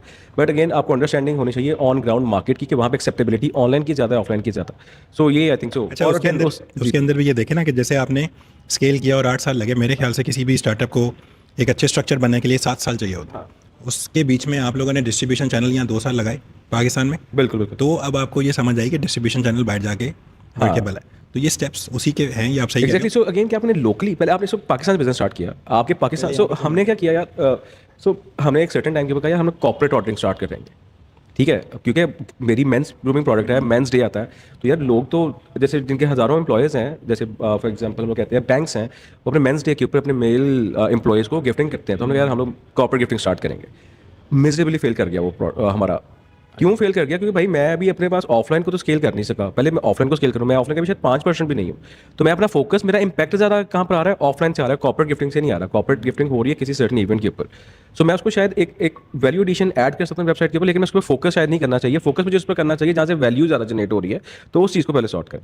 तो आई थिंक मैं वैसे ये कहूँगा कि आपका आइडिया बहुत अच्छा है। मतलब मैं कुछ ब्रांड्स का आपको एग्जांपल दूँ कि रिटेल पे जो ब्रांच मैनेजर्स होते हैं, उनका एक सर्टेन बजट बाकायदा कंपनी ने एलोकेट किया होता है ग्रूमिंग का, तो शायद मंथली उनको मिलता है कि जी आपने ये करना है। तो मेरा ख्याल है अगर थोड़ा सा आप एंगल चेंज करके इसको दोबारा से टैप करें ना, तो ये बड़ा अच्छा एक नहीं, सो हम लोग बिल्कुल करते हैं। सो बन बट सकता इसको है। अब एज एन एक सेपरेट चैनल देखना कि आप सो इसके लिए रिसोर्सेज एलोकेट कर रहे हो, बट साइड बाय साइड आपको पता है कि मैं जो मेरे 2 दूसरे चैनल्स हैं वहाँ पे मैं अभी जस्ट 5% भी पेनिट्रेट नहीं कर सकता, और वहाँ पे एक ह्यूज गैप है अभी तक, ये पोटेंशियल इसको मैं ग्रैब कर सकता हूँ, और आपके बड़े लिमिटेड कैश फ्लोज हैं। तो इधर आप वो कैश फ्लोज को कहाँ पे लगाएंगे? वहाँ पे लगाएंगे जहाँ से बेटर इंपैक्ट क्रिएट हो सकता है। वो मेरे लिए शायद अभी तक ऑफलाइन है, ट्रेड है, कॉर्पोरेट गिफ्टिंग हम लोग कर रहे हैं, बट उसके ऊपर शायद मैं इतना फोकस अपनी टीम डेवलप नहीं करना चाहता। जी मैं एक्चुअली ये कह रहा हूँ कि इट्स आप गिफ्टिंग की तरफ ना जाएं। गिफ्टिंग इट्स सेपरेट डोमेन, वो हो सकता है, वो ओकेजन बेस पे से होता है। हमने TCS सेंटिमेंट्स के अंदर थे ना, तो के इलेक्ट्रिक से इवन मिठाइयों के हमें इस तरह के ऑर्डर आते थे कि हम हमारे साल ये का चीज़ हम टारगेट कर रहे हैं। अब हमारे गिफ्टिंग, मैं कह रहा हूँ कि जो रोजमर्रा है ना, मतलब देखिए रिटेल ब्रांच में उसने अपने रिटेल का जो फ्रंट मैन है जो वहाँ काम कर रहा है, उसी ग्रूमिंग में काम ये कर रहा है। दो डिफरेंट कंपनी के साथ ना मेरी डिस्कशन चल रही है इसके ऊपर। हम बता रहे हैं कि भाई इसको आप टैप करें तो ये मैं आपको बता रहा हूँ मुझे बात है इसकी, मैं मेरी एक और एडअप करता हूँ यहाँ पर। अब मैं रिटेल में गया ना, सर्विस में गया हूँ, प्रोडक्ट बिजनेस के अंदर 1 या 2 बंदे होते हैं, क्योंकि मेरा लाइक ओवरऑल सर्विस एरिया कम है। सर्विसेज में गए तो भाई हमारा 2000 स्क्वायर फुट का स्टोर है जो DH में हमने ओपन किया, जब सर्विसेज बार्बर शॉप की। अब वो बार्बर बेचारा जा रहा है कटिंग करने के लिए, उसमें से बदबू के भपके आ रहे हैं, पसीना भी आ रहा है बेचारे, अगेन वो हाइजीन का इतना फोकस नहीं करते। तो मुझे अच्छे वहाँ पर आया कि यार इनको तो देनी चाहिए, और ये अगर मुझे मसला आ रहा है जो बेचारा हर रोज़ डील कर रहा है कस्टमर को, तो ये सबके साथ होगा। फिर हमने रीच आउट करना शुरू किया कुछ ऐसे ब्रांड्स को जिनकी मल्टीपल रिटेल आउटलेट्स हैं कि भाई तुम्हारे पास ये प्रॉब्लम होगा, हम आपको सोल्यूशन देते हैं सब्सिडाइज रेट के ऊपर, सब्सक्रिप्शन मॉडल के ऊपर, कि भाई तुम लो मुझे 1000 आउटलेट, तुम्हारी 1000 एम्प्लॉय है जो कि रिटेल बिजनेस के अंदर है, उन सब के लिए सब्सिडाइज रेट के ऊपर हम लोग ऑफर करते हैं। तो ये चीज़ें हम लोग साइड बाय साइड देख रहे हैं। बट ऑब्वियसली कब स्टार्ट की जब मुझे खुद ही मसला फेस हुआ कि भाई मेरी अपनी रिटेल आउटलेट है, वहाँ पे कस्टमर का एक्सपीरियंस खराब हो रहा है। मुझे लगता है कि ये कैलकुलेटेड रिस्क जो है ना, ये लेने चाहिए। और स्टार्टअप के लिए जो लोग देख भी रहे हैं, जिनको ये सारा कुछ करना है बिजनेस में, वो ऐसे नहीं है कि एक चीज़ कर ली है और उसके बाद वो आराम से बैठ गए। तो आपको छोटे छोटे रिस्क नई चीज़ों में ट्राई करने हैं। वो कोई फेल होगा, कोई हिट होगा। आपने डिस्ट्रीब्यूशन चैनल स्टार्ट किया, हिट हो गया, किसी के लिए वो शायद काम ना करे, किसी ने कोई और चीज़ स्टार्ट की उसके लिए ना हो, तो ये आपको करते ही रहना है। कुछ अर्से के बाद कोई चीज़ हिट होगी, कोई नहीं होगी, और ये एक लंबा प्रोसेस है। मेरा ख्याल इसी तरह चलता रहता है। इस चीज़ को भी मैं अगेन थोड़ा सा एडिट करता हूँ कि क्यों कर पा रहे हैं, मैं क्यों कर पा रहा हूँ, आप क्यों कर पा रहे हैं, कुछ लोग कर पा रहे हैं। रीज़न इसके उन्होंने अपनी चीज़ों को डेलीगेट कर दिया। वो हर चीज़ के अंदर फाउंडर या CEO खुद से इन्वॉल्व नहीं है। ये हर जो वो चीज़ कर, सो मैं क्या कर सकता हूँ, मैं बेटर शायद स्ट्रैटेजाइज कर सकता हूँ चीज़ों को। तो अगर मैंने एक डिफरेंट चैनल के अंदर जाना, जैसे सर्विसेज चैनल है, एक बिल्कुल न्यू चैनल जो हम लोग स्टार्ट किया, जिसका बिल्कुल जीरो अंडरस्टैंडिंग है। मजे की बात इसकी, उसके ऊपर स्टार्टिंग 2 मंथ मैं खुद हैंड्स ऑन जाके बैठा हूँ, और मैंने अपने ट्रेनर को कहा कि भाई तू जब तक मुझे बाल काटना नहीं ना सिखाएगा तब तक मैं नहीं समझूंगा मेरे बंदों को बाल काटने आते हैं। तो मैं खुद अभी सीख रहा हूँ कि बाल कैसे काटते हैं बंदों के, ताकि आपको खुद अंडरस्टैंडिंग होनी चाहिए कोई भी चीज़ करने की। जो बात आप कर रहे हैं ना, कराची में जो मेमन कम्युनिटी है ना, उनका एक बड़ा मशहूर एक वो है कि अगर धंधे को बड़ा करना है ना, तो सेठ को गले से उठना पड़ेगा। अगर सेठ गले पे बैठा रहेगा ना, तो धंधा बड़ा नहीं हो सकता। तो वही वाली आप वाली बात कि डेलीगेशन आपने डेलीगेट करना है। धंधे के जो नॉर्म्स है ना, वो आपने किसी ना किसी को पकड़ाने हैं, चाबियां किसी को देनी है। आपने बाहर निकल के नए एवेन्यूज़ तलाश करने हैं। अगर आप गले पे बैठे रहेंगे ना, तो ज़िंदगी भर आप उसी दुकान के उसी गले पे बैठे रहेंगे। तो जंगीर बिल्कुल ठीक कह रहा है, और बेसिकली ना यही प्रॉब्लम आ रही है यंग एंटरप्रेन्योर्स में जो आ रहे हैं अपना बिजनेस स्टार्ट करना चाह रहे हैं। उनको यही होता है कि यार वेबसाइट भी हम खुद ही बना लेते हैं, थोड़ी सी ऐड चलानी है वो भी हम चला देते हैं, ये शालमी से तो प्रोडक्ट लेके आ रही है वो भी डील कर लेते हैं, पिक पैक शिप भी कर लेते हैं। तो मतलब हमने चीज़ों को आउटसोर्स ही करना, सारी चीज़ें एक ही हम अपने अंडर देख लेंगे और वो जितना भी प्रॉफिट है ना वो आ जाएगा। और फिर दूसरा ना हम लोग वो एक ड्रॉप शिपिंग मॉडल और एक होलसेल मॉडल उससे ना बाहर ही नहीं निकल पा रहे।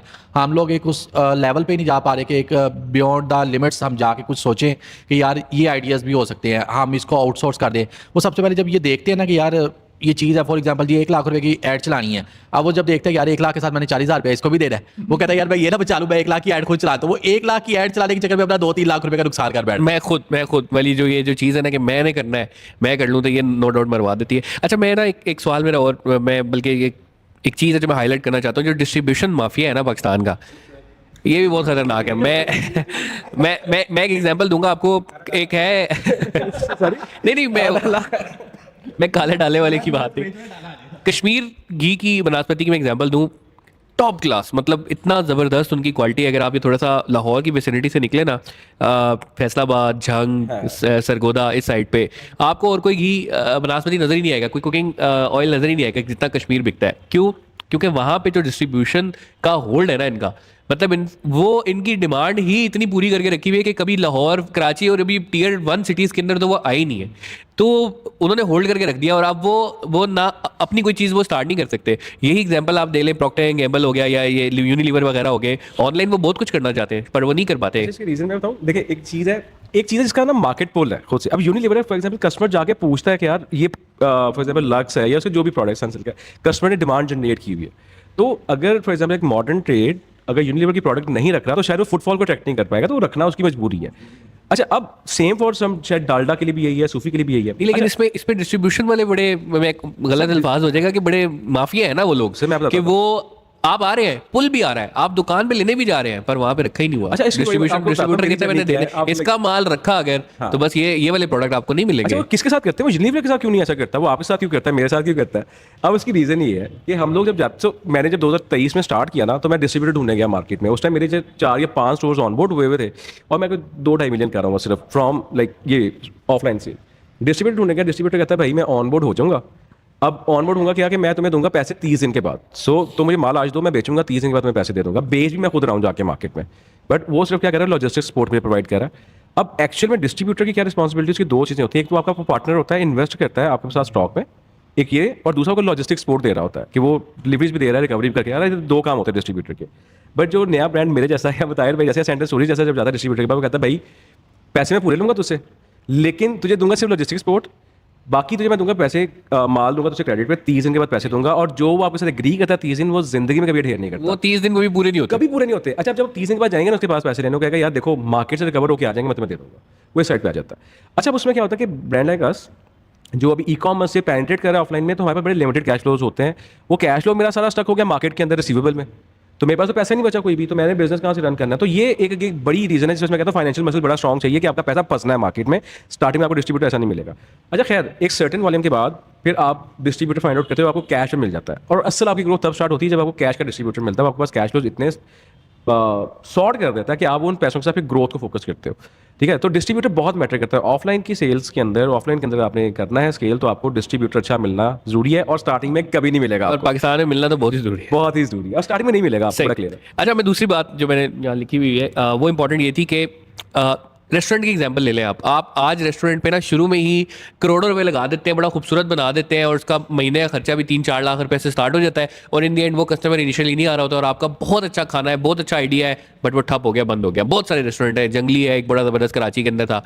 अच्छा, मैं एग्जांपल लूँगा बर्गर और क्लॉक की। बर्गर और क्लॉक अब लाहौर में भी आ गए और बेस्ट बर्गर्स बनाते हैं यार, मतलब इतना ज़बरदस्त बर्गर्स मेरा नहीं ख्याल के कभी जो है ना वो क्या होगा। स्टार्ट कैसे हुए? ख़ियाबान इत्तेहाद के अंदर छोटी सी दुकान थी, और वहाँ पे बैठने की कोई जगह नहीं थी। आपने जो भी खाना है वो आप डिलीवरी करवा लें या आप टेक अवे कर लें, ठीक है। वहाँ से वो स्टार्ट हुए, छोटे से लेवल से स्टार्ट हुए, डिजिटल मार्केटिंग करते थे। ख़ियाबान इत्तेहाद कराची के अंदर इन्होंने DHA में किया, और करते करते करते आज कराची में तो माशाल्लाह एक्सपेंड हुए हैं, लाहौर के अंदर बड़ा ज़बरदस्त एक्सपेंड हो गए। तो अगेन वही बात है कि आप अली बाबा के जो ऑनर है ना जैक मा, उसने कहा था यार सबसे बड़ी बात ये नहीं है कि आपके पास पैसे हैं, और ये बहुत बड़ा तीर नहीं है, लेकिन उन पैसों को आपने ज़्यादा पैसे होना ये बहुत बड़ी बात नहीं है, लेकिन उन पैसों को यूटिलाइज सही तरीके से कहाँ करना है ना, ये बहुत ज़रूरी है। बिल्कुल वही बात कि यार पैसे लगाने के लिए 50 एवेन्यूज़ हैं, असल आपने वो डिसाइड करना है कि नीडल किसके साथ मूव हो रही है, इंपैक्ट कहाँ से मैक्सिमम क्रिएट हो रहा है। इंपैक्ट अगर आपको लगता है कि ई-कॉमर्स से हो रहा है, तो भाई फिर मत जाओ, फिर ई-कॉमर्स पर इन्वेस्ट करो, वहाँ से स्किल। तो आई थिंक ये सो लुक्रेटिव लगता है हमें। हम लोग कहते हैं 3% ई-कॉमर्स है, 97% ऑफलाइन मार्केट है, तो बहुत बड़ी मार्केट लगती है। हम लोग गलती कर जाते हैं मार्केट में घुसने के लिए। अगर नीडल मूव हो रही है विद ई-कॉमर्स, तो ई-कॉमर्स के ऊपर इन्वेस्ट करें। मूव हो रही है फ्रॉम ऑफलाइन, तो सिर्फ साइड पर इन्वेस्ट करें। तो राइट डिसीजन मेकिंग बहुत जरूरी है। सो हम लोग लैग करते हैं आई थिंक इसमें राइट डिसीजन मेकिंग में, और देन जब डिसीजन कर लेते हैं तो फिर शायद एग्जीक्यूशन फ्लॉज उसके ऊपर हमारे पास। बिल्कुल ठीक है। तो मैं आऊँगा दोबारा बैग एक्स के ऊपर। बैग एक्स से मुझे बस 2-3 सवाल हैं इस तरह के कि मुझे ज़रा बताएं कि कौन कौन सी कैटेगरी है। बैग्स भी एक पूरी कैटेगरी है, क्लचेस है, फिर हैंड बैग्स है, और फिर पार्टी बैग्स की कुछ डिज़ाइन है। तो किस कैटेगरी में ज़्यादा आपको बेनिफिट नज़र आया और कौन सी डिमांड ज़्यादा बनी, और टारगेट ऑडियंस आपको लगती कौन सी है? जेन ज़ी वाली साइड है, मिडिल एज है, या कौन सी आप जो है ना ऑडियंस देखते हैं अपनी ज़्यादा? अच्छा, कैटेगरीज़ के अंदर हमने स्टार्ट तो सिर्फ लेडीज़ से किया था, बट इवेंचुअली हमने सारी कैटेगरीज़ को कवर किया। उसके अंदर बैकपैक्स भी आ जाते हैं, डफल बैग्स भी आ जाते हैं। फिर हमने थोड़ा सा इसके थोड़ी सी साइड के अंदर आए कि मेंस को भी कैटर करते हैं। तो एक एक्सपीरियंस हुआ बड़ा ज़बरदस्त कि हमने मेंस के वॉलेट्स बड़े ज़बरदस्त लॉन्च किए, और दूसरी साइड पर लेडीज़ के भी वॉच उसको हमने लॉन्च किया। तो मेंस की सेल जो है वो 7% थी सिर्फ। वॉलेट आपको पता है मेंस चेंज नहीं करते कि कोई दे तो फिर ही के चेंज करते हैं। तो इसके अंदर फिर आहिस्ता आहिस्ता हमें फील होना शुरू हुआ कि किस कैटेगरी में ज़्यादा जाना है। बट इवेंचुअली हमारा गोल ये है कि जब कोई बैग का नाम ले तो वो बैग एक्स का नाम ले, और सारी कैटेगरीज़ को हम लोग उसके अंदर कवर करें। उसके अंदर ट्रैवलिंग बैग्स भी हैं, और उसके अंदर छोटे जो ये जो हमारे क्रॉस बॉडीज़ होते हैं, स्लिंग्स होते हैं। इतनी बड़ी कैटेगरीज हैं, इतनी ज़्यादा हैं कि आप अभी तक हमसे पूरी नहीं हुई। मतलब हर कैटेगरी के अंदर भी कुछ अंदर वो होता है कि हमने उसके अंदर सब कैटेगरीज को पूरा करना होता है। सो और जो आपका क्वेश्चन है कि सबसे ज़्यादा किस तरफ गए, तो ऑब्वियसली लेडीज़ की साइड जो है, और उसके अंदर भी जो हैंड बैग्स हैं उसके अंदर फास्ट फैशन है, फटाफट वो चेंज बड़ी जल्दी हो रहा होता है। तो उसके अंदर हमें ज़्यादा एक्सपेंशन की ज़रूरत फील हुई, और उसकी डिमांड भी बहुत ही ज़्यादा आई।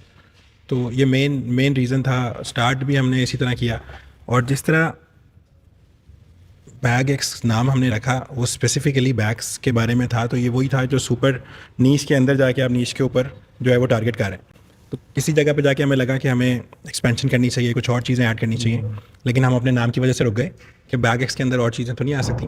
बट लेटर ऑन पता चला कि इसका फ़ायदा भी बहुत ज़्यादा है। आप स्पेसिफिक हो गए, बैग्स के अंदर ही हो गए, तो फिर बैग्स का कोई नाम होगा तो इसी का नाम आएगा। तो ये फ़ायदा भी हुआ बैग्स का, और ये इसकी वजह से हम SEO का भी फ़ायदा हुआ बैग्स लिखने में और वो ब्रांड का एक इमेज ही बन गया। उसके ऊपर हम यही चाह रहे हैं कि इसको। अच्छा, मैं आपका ना वैसे अक्सर ऐड देखता हूँ, एक वो बैग एक्स का वो है 180% ऑफ हो गया ये, या हमने लेटेस्ट डिज़ाइन वो स्टार्टअप पाकिस्तान के स्टाइल में किया होता है।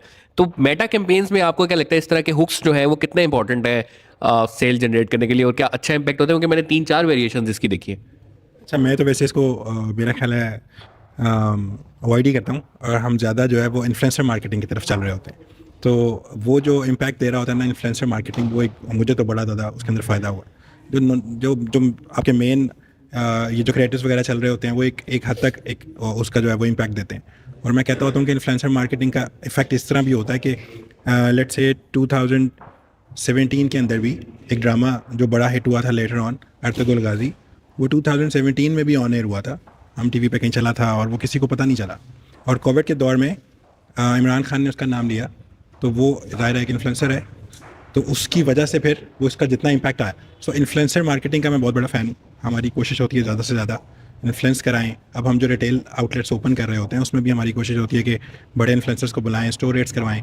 तो जो वो इम्पैक्ट दे रहा होता है मेटा के ऊपर, वो ये बाकी क्रिएटिव्स वगैरह नॉर्मली वो नहीं दे रहे होते। सही, ज़बरदस्त।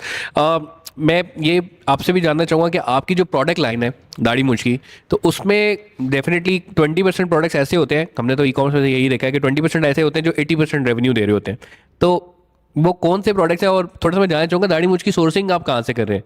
क्योंकि मसला ये भी आता है कि यार एक वक्त में अगर प्रोडक्ट बहुत ज़्यादा हिट हो गया ना, आप उसकी डिमांड मेंटेन करना जो है ना, या उसकी सप्लाई मेंटेन करना बड़ी मुश्किल हो जाती है। तो ये आई थिंक बड़ा इंटरेस्टिंग अगेन क्वेश्चन है। आपको पता कैश कन्वर्जन साइकिल एक चीज़ होती है। हम लोग देखते हैं कैश, थोड़ा सा बिल्ड करता हूँ, कैश कन्वर्जन साइकिल देखते हैं। हम लोग पैसे को जितना ज़्यादा लिक्विडेशन के अंदर लेके आए। हुआ क्या एक दफ़ा कि हमने कहा हम लोग ग्रोथ के अंदर है, तो हमने प्रोडक्शन करवा ली और हमारा स्टॉक लेवल चले गए 500 डेज़ के ऊपर। मेरा सारा पैसा था मेरे पास था, वो सारा स्टॉक्स के अंदर लग गया। तो खैर उसके बाद हमने कैश कन्वर्जन साइकिल को सोचना शुरू किया, और हमने चाइना से रिलायंस अपनी कम करके सारी सोर्सिंग लोकल कर दी ताकि हम लीड टाइम को रिड्यूस करें, हमारा पैसा कम से कम स्टॉक हो। तो अभी राइट नाउ हम लोग अराउंड 98% अपनी सोर्सिंग करते हैं लोकली, और वो लोकली लाइक मतलब इसके लाहौर से। और अब right now we are planning हम लोग को थोड़ा बहुत शिफ्ट करें अपनी सोर्सिंग को टू कराची, और हम लोग 2 रीजन को सेपरेट करें। हमारा साइजेबल वॉल्यूम है कराची एंड साउथ रीजन के ऊपर, और नॉर्थ एंड सेंट्रल को हम सेपरेट करना चाह रहे हैं। तो अभी राइट नाउ हम लोग 98% सोर्स करें इधर से। अच्छा, सेकंड थिंग इसके जो आप बता रहे हैं कि यार डिमांड को एक SKU हिट हो गया और देन उसने छतें फाड़ दी, और आपने जितना उसकी प्लानिंग की हुई थी सारी हो जाता है सम टाइम जब आप कोई कैंपेन वगैरह रन कर रहे होते हो। तो हमने उसके लिए क्या किया हमने, लीड टाइम्स को बहुत ज़्यादा श्रिंक कर दिया। हमने वेंडर्स डेवलप किए हैं जो कि हमें on the notice of 15 days बना के देते हैं प्रोडक्ट, बट ये एक सेकेंडरी सोल्यूशन है। प्राइमरी सोल्यूशन है कि हम लोग अपनी प्लानिंग को इतना एफिशिएंट रखते हैं कि जितना भी ग्रोथ फैक्टर के अंदर जो जो चीज़ें इनकॉर्पोरेट हो सकती हैं, जिस वजह से स्पाइक आएगी, उन सब चीज़ों को हम लोग बिफोर एंड फोरकास्ट करते हैं और एक एम्पल क्वांटिटी ऑफ स्टॉक बनवाते हैं, बाय कंसीडरिंग कि मेरे पास ओवरऑल मेरे स्टॉक डेज भी इंक्रीज ना हो रहे हैं, वो एक सर्टन के ऊपर है ताकि कैश फ्लोज भी सेम रहें।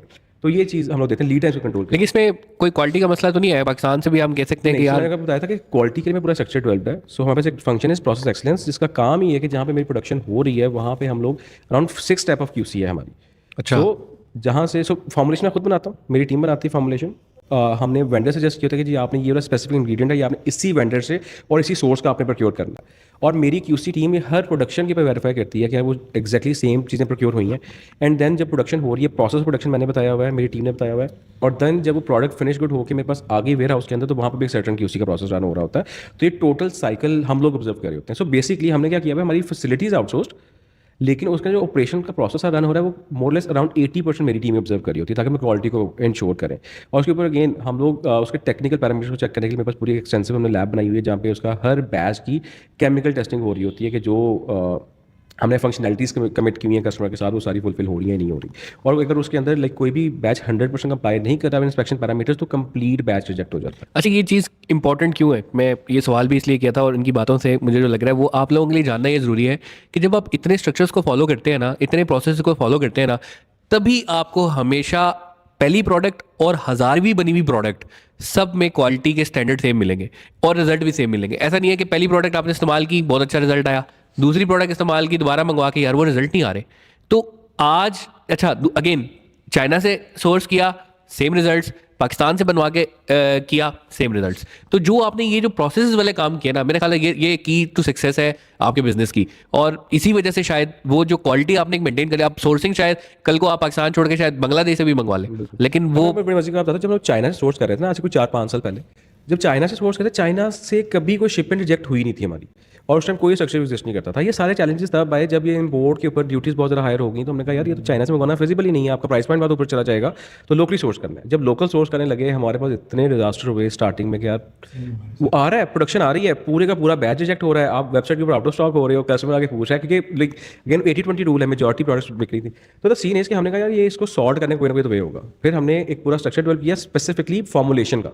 हमने खुद सारी फॉर्मुलेशन डेवलप की, हम लोग खुद सबसे पहले श्योर हुए एज एन ऑर्गेनाइजेशन कि यार मेरी formulation is best possible formulation जो इस टाइम बन सकती है with top of the line ingredients, और इसके ऊपर कोई स्टेबिलिटी के मसले नहीं है। हम लोग श्योर हो गए। देन फिर हमने उसके अगेंस्ट स्ट्रक्चर बिल्ड किया कि अब फॉर्मुलेशन तो बन गई है, बिल्कुल सही है, अब इसकी एडहेरेंस करवानी है फ्रॉम वेंडर, क्योंकि वेंडर वो साजा मजा है, सो उसके लिए जो समय लगेगी उसको लगेगा यार ये चीज़ सस्ती है, डंडी मार वो, ये चीज़ें चलती हैं लोकल। 100 बोरियों में से 10 बोरी लगा दें, और सही होता है, बहुत है। तो इस चीज़ को मिटिगेट करना बड़ा इंपॉर्टेंट है, जिसके लिए भी हमने कहा यार हम लोग फैसिलिटी, सो प्रोसेस क्या है, फैसिलिटी ले रहे हैं हम लोग, वेंडर की इन्वेस्टमेंट उसकी है, बट पूरा प्रोसेस को लुक आफ्टर मेरी टीम कर रही है। अच्छा, ये भी बड़ा इंपॉर्टेंट है क्योंकि देखें ना कि पाकिस्तान के अंदर खजाना है, उस खजाने तक पहुंचना है और उसको सही तरीके से निकालना है और उसको बस आगे तक पहुंचाना है। मैं यूटोपिया की एग्जांपल लूंगा कि अमेजॉन का 4th सबसे हाईएस्ट सेलर है पाकिस्तान का, और अपनी अपनी कैटेगरी का 4th हाईएस्ट सेलर है। सारी की सारी प्रोडक्शन कराची फैक्ट्री से हो रही है, कहीं बाहर से नहीं ले रहा। तौलिया सबसे ज़्यादा बेच रहा है, $40 लाख की पर महीने की जो उसकी सेल है। तो कहने का मकसद ये कि वो सब कहीं आसमान से नहीं बनवा रहा, चाइना से नहीं मंगवा रहा, वो कराची के अंदर ही फैक्ट्री में बनवा रहा है। और इस तरह की बेताशा एग्जांपल है। अगर हम साइड एरिया पे चले जाएं, हम सियालकोट वाली साइड पे चले जाएं, अगर हम जो है गुजरावाला वाली साइड पे चले जाएं, तो हमारे पास वजीराबाद चले जाएं। बिल्कुल, मैं बताता हूँ जो हमें क्यों बड़ा इजीली मिल रहा है वेंडर, उसकी रीज़न ये है कि अगेन जब कोई बंदा ई-कॉमर्स स्टार्ट करता है ना, उसका वो उसने अपने लिए एंट्री बैरियर खुद हायर कर लिया। उसने कहा यार मेरे पास प्रोडक्शन फैसिलिटी होनी चाहिए। अब उसने क्या किया, उसने कोई 10-12 मिलियन इन्वेस्ट कर दिया ऑन मशीनरी लगा ली। अब वो लगा ली, जितनी उसने कैपेसिटी बिल्ड कर ली प्रोडक्शन की, उस हिसाब से तो उसके पास सेल ही नहीं आ रही। तो उसके पास कोई 20-25 प्रोडक्शन उसके जो डेज थे वो फ्री जा रहे हैं। अब हमने उस टाइप के ब्रांड्स को टारगेट किया, भाई कहा तेरे 25 दिन तेरे फ्री जा रहे हैं भाई, तो 25 दिन के लिए मुझे आउटसोर्स कर दे अपनी फैसिलिटी, ठीक है। लेकिन आउटसोर्स क्या है, सिर्फ फैसिलिटी आउटसोर्स हो रही है, इन्वेस्टमेंट भी सारी वो कर रहे हैं इंग्रेडिएंट के अंदर। तो मल्टीपल वेज से हमने वो उन वेंडर्स को टारगेट किया जिनके पास कैपेसिटी एग्जिस्ट करती थी, ऑर्डर नहीं था। हमने उनको बिजनेस भी दिया, उनका भी प्रोडक्शन लाइन जो थी प्रॉफिटेबल होगी, हमारे लिए तो ऑब्वियसली हो रहा है। तो अब अगेन अब यहाँ पे हमने एक और चीज़ ट्राई की, हमने कहा कि हम लोग ना जो MNCs को देते हैं ना, आपको पता है जितने यूनिलीवर्स हैं, PNG, आपकी आउटसोर्स प्रोडक्शन ये भी करवा रहे थे एक सर्टेन टाइम पर। तो अब जो उन वेंडर्स के पास गए वो वेंडर्स हमें क्रेडिट रेटिंग नहीं देते ना, वो हमें एक्सेस देते हैं कि वो अपनी फैसिलिटी के अंदर जाके हम लोग ऑब्जर्व करें, क्योंकि ऑब्वियसली बड़ा वेंडर है, बना के सर वो कहता है भाई दाढ़ी मूछ कौन है, निकल भाई था साइड में। सो द सीनियर्स हम लोग इस टाइप के वेंडर को टारगेट ही नहीं करेंगे, हम लोग उस वेंडर को पकड़ेंगे जो कि मुझे एक्सेस दे अपनी फैसिलिटी तक, मैं श्योरिटी लेना चाहता हूँ कि भाई हर चीज़ मेरे पैरामीटर्स के अकॉर्डिंगली हो रही है। तो उसके साथ बड़ा बेनिफिट, हम लोग बड़ा कंसिस्टेंसी के साथ उस चीज़ को अगेन मेंटेन कर पा रहे हैं। बस मेरा आखिरी सवाल ही है, बाकी अगर आपका कोई सवाल है तो आपके लिए, मेरा नहीं था, उससे दोनों से लास्ट सवाल है, कस्टमाइजेशन और पर्सनलाइजेशन।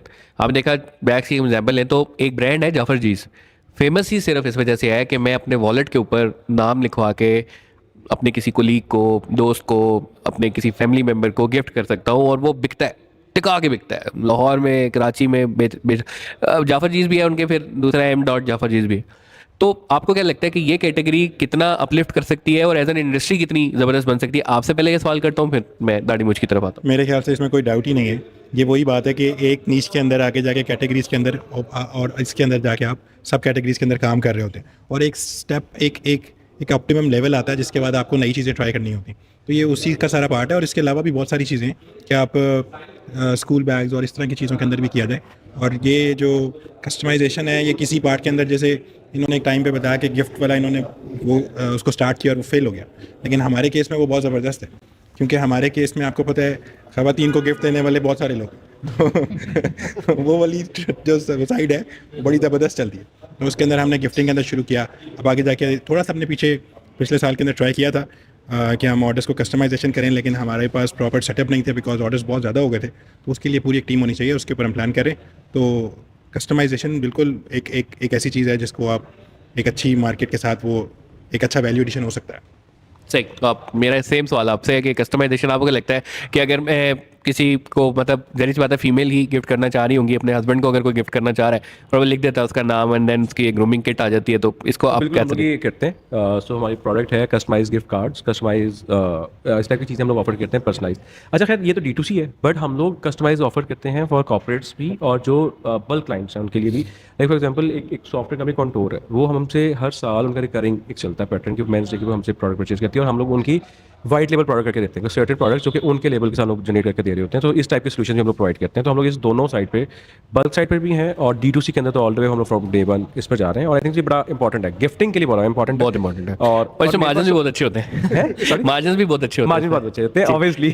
और दूसरी क्या चीज़ कि अब मेरे पास around 15% female customer on e-commerce. Oh wow, ठीक है, जबरदस्त। दाढ़ी मूछ फीमेल ले रही है, ठीक है, 15% फीमेल लेके जा रही है। तो मुझे पता भाई फीमेल ने क्या करना है, वीडियो किसी को गिफ्ट ही कर रही है, तो देखिए बड़ा एक लुक्रेटिव आ जाता है। और ऑन टॉप ऑफ दिस जो ऑफलाइन है 35% वहाँ पे खातून कस्टमर आती है। वाओ, ऑफलाइन में 35%, 35%। और ये कौन है कस्टमर? वो बेसिकली यूजर नहीं है, वो बायर है और डिसीजन मेकर है, क्योंकि घर में शैम्पू किसका आना है वो मैं नहीं डिसाइड करता ना, हाँ, बड़ा पॉइंट है, बहुत इंपॉर्टेंट पॉइंट है। तो वो बेसिकली हम लोग टारगेट भी करते हैं फीमेल को साइड पर, ई-कॉमर्स पे फॉर गिफ्टिंग और ऑफलाइन के अंदर फॉर स्पेसिफिकली बायर के तौर पे। सही सही सही। मेरा ख्याल है बैठक एक आज की बड़ी शानदार रही। मैं बहुत शुक्रगुजार हूँ अपने दोनों मेहमान का, और मेरा ख्याल है आज हमें भी बहुत कुछ सीखने को मिला है, बहुत मज़ा आया है। एक नीश कैटेगरी आज एपिसोड हमने रखा इसलिए कि आप में से बहुत सारे लोग हैं यार सोच के बैठे हुए हैं करना कैसे है नहीं समझ आ रही, करना चाहते हैं कि बिजनेस ही स्टार्ट करते हैं, छोड़ते हैं आप जितनी इंस्पिरेशन आज। और अदर भाई मेजरली जो लोग स्टक है ना इस टाइम, क्योंकि हम लोग स्टूडेंट लेवल के, छोटे SMEs लेवल को भी देख रहे हैं, वो जो फर्स्ट स्टेप है ना, फिर बेचें क्या, फेसबुक मार्केटिंग सीख ली, वेबसाइट बनाना सीख ली, ऐड बनाना सीख लिए, ईच एंड एवरीथिंग आपको आ गई। अब आपको प्रोडक्ट डिसाइड क्या करना है, ठीक है। तो आई थिंक ये जो दो एग्जांपल्स हैं हमारे सामने, ठीक है, एक हादसाती तौर पे स्टार्ट हो गया, ठीक है, और दाढ़ी मूछ कैसे कि यार इन्होंने जाके एक प्रोडक्ट को सर्च किया, वो अब था ही नहीं अवेलेबल, अवेलेबिलिटी के ऊपर स्टार्ट हो गया, ठीक है। तो आई थिंक जो बड़े ब्रांड्स इस टाइम भी आपको मार्केट में नज़र आ रहे हैं, वो ये 2-3 फैक्टर्स हैं कि यार मैंने बाहर देखा था या मैंने कहीं ऑनलाइन देखा, मैंने इसको जाके सर्च करना शुरू किया, पाकिस्तान में वो एग्जिस्ट नहीं करता, वो बना के बेचना शुरू कर दिया, ठीक है, तो वो कामयाब चल रहा है, ठीक है। या जिसकी सप्लाई चेन आपको मिल गई, जैसे इन्होंने बताया, वो एक दोस्त के पास बैग पड़े थे, वो उठाए और बेचना शुरू कर दिया और वो फिर पूरे एक सिस्टम बन गया, ठीक है। तो आई थिंक जो लोग सुन रहे हैं उनके लिए एक मोटिवेशन इस तरीके से बिल्ड हो सकती है कि यार आप उन चीज़ों के ऊपर फोकस कर लो जो आपके सराउंडिंग में है या सराउंडिंग में नहीं है, ठीक है। या तो आपके सराउंडिंग में वो है, आप उठाओ और को बेचना शुरू कर दो, या वो सराउंडिंग में नहीं है, उनको लेके और बनाओ और बेचना शुरू कर दो, ठीक है। और भाई आज एक चीज़ तो मुझे समझ आ गई कि यार देखें, ऑनलाइन एक ऐसी छड़ी है ना कि जिसके सहारे आप कोई भी जो है ना, माउंटेन है, K2 है, वो आप सर कर जाएंगे। और चाहे आपकी इंटरेस्ट है या नहीं है, आपको इस फील्ड में कुछ ना कुछ सीखना ज़रूर है। यार देखें, अब जो हैदर भाई ई कॉमर्स है ना, ठीक है, वो हर चीज़ के अंदर घुसा हुआ है, ठीक है, वो हर चीज़ के अंदर ऐड ऑन हो गया। ई कॉमर्स के डिफरेंट डिवीजन है, digital marketing is a division of e commerce. आप यूट्यूब से या फेसबुक से ये वीडियोस बना के पैसे कमा रहे हो, वो आप सर्विस ई कॉमर्स कर रहे हो। आप ई कॉमर्स के साथ अटैच हो, आप पैसे ट्रांसफर कर रहे हो, जैस कैश इजी पैसा। टिकटॉक पे वीडियो बना रहे हैं, ठीक है, मतलब सर्विस ही मैं- वो याद है वो कराची का पहले गियर में दूसरा तीसरे में पोयो मुझे है। लगा वो 25,000 वाली वो बात हो रही है आजकल वायरस चल रहा है। अच्छा खैर, सॉरी, अस्सलाम वालेकुम। तो आई थिंक यार ये बहुत ज़्यादा मोटिवेशनल चीज़ें थी हम लोगों के कोरोना लिए। नहीं आता। आने वाली हैं, ठीक है। तो आप सब लोगों से जितने ये मुलाजिम नौकरी वाले हैं यार, आप लोग भी बिजनेस में आओ। अच्छा, और आप लोग भी एक और चीज़ ना, आज की बैठक इनके लिए ही थी कि ये भी थोड़ा सा जरा मोटिवेट हो, जो आप चांस नहीं ले पा रहे, तो मेरे ख्याल से ये देखिए वो बिजनेस ऑनर भी कह रहे हैं कि हमें डेलीगेट करना है। मैं Obviously, डेलीगेट का भी थोड़ा सा आपको, क्योंकि हमें नीचे कमेंट्स हैं कि यार हमारे लिए थोड़ा आसान करें, हमारे सेकंड टीयर के ऊपर से जा रहा है, कुछ लोग ऐसे भी हैं, तो उनके लिए आसान करो। डेलीगेट का मतलब ये है कि आपने नीचे वाले लोगों को इतना एम्पावर करना है, ट्रेन करना है और डिवाइड कर देना। मतलब फॉर एग्जाम्पल अगर ये एक टीम है ना, तो ये सप्लाई चेन में बहुत अच्छे इनको सप्लाई चेन दे दें, वो डिलीवरी बड़ी ज़बरदस्त संभालता है, वो कस्टम बड़ी ज़बरदस्त संभालता है, कि मार्केटिंग अच्छी संभालता है। हर एक का आपने रोल दे दिया और उसको डिसीजन को एम्पावर करे कि वो डिसीजन भी ले सके, वो बंदे को इतना जो है ना होना चाहिए। तो डेलीगेट का ये मतलब है। तो वो जो डेलीगेशन का कर रहे हैं ना, वो रिसोर्सेज अगर हम जैसे अवेलेबल ना होना तो वो भी ग्रो नहीं कर सकते। तो जॉब वाले भी भाई बड़े इंपॉर्टेंट लोग हैं। अच्छा हैदर भाई ने ना बैठे बैठे आप सबको काम डेलीगेट कर दिए, हम दोनों ओनर से। अच्छा, आखिरी बात बस ये मैं बताऊंगा कि वो जो एक बात की थी ना कि सेठ को गले से उठना है।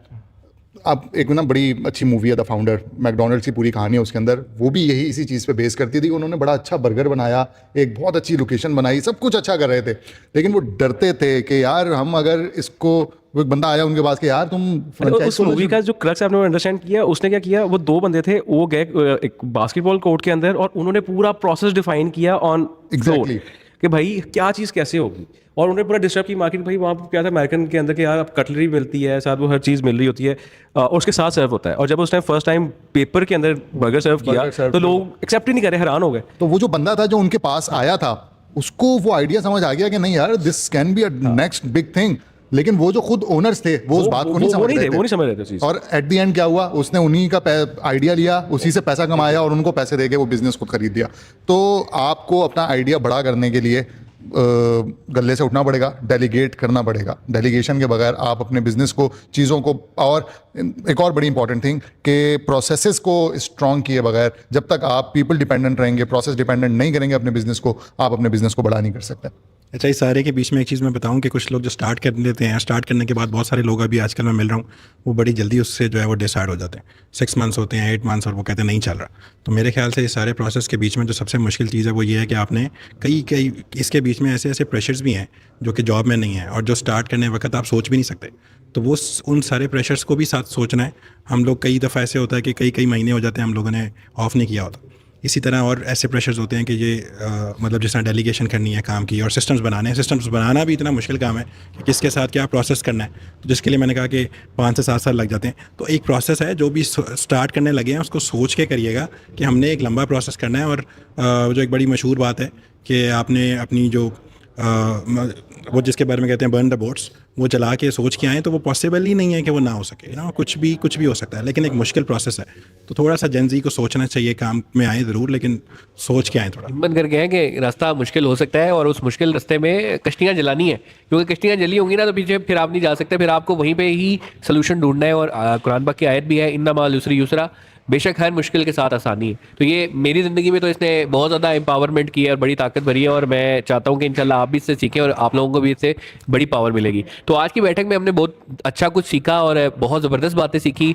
और आप लोगों ने कमेंट्स में कंजूसी नहीं करनी। आपके कमेंट्स बहुत ज़्यादा हिम्मत देते हैं, अच्छा फीडबैक देते हैं, हम उसके ऊपर काम भी कर रहे हैं, हम उसके ऊपर अच्छी से अच्छी चीज़ें लेके आ रहे हैं, हम टॉपिक्स इस तरह के लेके आ रहे हैं। आज का टॉपिक भी आपके ही कमेंट से एक निकाला गया और वैसे ही हमने हमारे गेस्ट ढूंढे और उन्होंने इतना अच्छा आप लोगों से नॉलेज शेयर किया। इन लोगों का टाइम बहुत कीमती है, यकीन माने। इन लोगों को यहाँ बुलाना, एक जगह पे बिठाना, सब कुछ अरेंज करना, फिर उसके बाद इनके अंदर से नॉलेज निकलवाना। आज मेरी अपनी तबीयत भी बहुत ख़राब है, बट फिर भी हिम्मत की है मैंने कि यार नहीं, आप लोगों के लिए हमने आना है, आप लोगों के लिए हमने करना है और आप लोगों को ही हमने सिखाना है। और अगर एक बंदा भी सीख गया और उसने कुछ ना कुछ कर दिया, जिस तरह लास्ट टाइम वाइस वाले बता रहे थे कि शायद मुझे ये डायलॉग्स, ये मेंटर्स, ये नॉलेज जो आप लोग अभी आप दे रहे हैं इस बैठक के थ्रू पहले मिल गया होता तो शायद मैं बहुत आगे हो जाता। तो उम्मीद है इंशाल्लाह इससे आप लोगों को बेनिफिट होगा और आने वाले एपिसोड्स बहुत शानदार हैं, क्योंकि हम लोग सब इस इंडस्ट्री में जिस जगह इस वक्त आप फंसे हुए हैं ना, हम वहाँ से निकल के आए हो और हमने एक तैयार ये किया हुआ है कि जो पीछे फंस रहे हैं ना, हम जहाँ जहाँ फंसे हमने उनको वहाँ फंसने नहीं देना और हमने इसी इंशाल्लाह चीज़ को लेके आगे चलना है और उम्मीद है इंशाल्लाह इस मकसद में अल्लाह हमें कामयाब करेगा। हमारे लिए बहुत सारी दुआएं कीजिएगा। Thank you so much. आज की बैठक से इतना ही। अस्सलाम वालेकुम।